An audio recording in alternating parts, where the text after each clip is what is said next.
All right, guys, this isn't my job site, but this is how the old man tapes. He uses this hopper, which looks like it was made in the 1940s, but it does the trick for him. He puts a roll of tape on here, and he's got these two little gates here, and he runs the tape through the hopper, okay? Out on this side, he pulls the tape into one of these boxes, just like I do, except he uses a piece of electrical cord, wraps it around the holes, and puts it around his neck. I used to do that, but it hurts the neck, so now I use the bungee cord around my waist. And I sold him my old flusher. As you could tell, it doesn't have the wheels on it, which is why I sold it. But, and I sold him this handle here. It's got the bend in it, so quite handy. But before, I wonder if he's got it here somewhere. Oh yeah, it's right here. Before I had the fancy handles, this is all I used to use.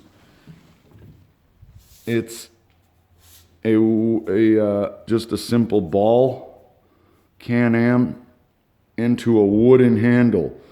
This is a wooden handle, but I slid it into a piece of PVC, like a water line or whatever. See? And it was a lot longer, but he cut it. He cut it so that it's only 4 feet long.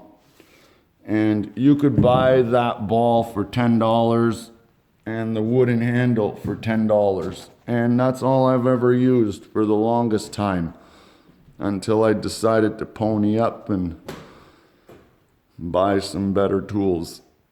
But see, he does all his angles first off the stilts with the wet tape. All right. And then once all of his angles are done, then he does it all with mesh tape and 90. All right.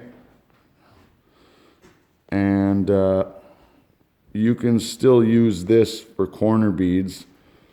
I believe he's got, yeah, see, he's got the adapter which slides into the hopper. And but I don't know how good that works. Maybe a newer one, but not this old thing. But yeah, and then he uses this big Old Faithful. I believe it's like a 16-incher. But yeah, so he uses all mesh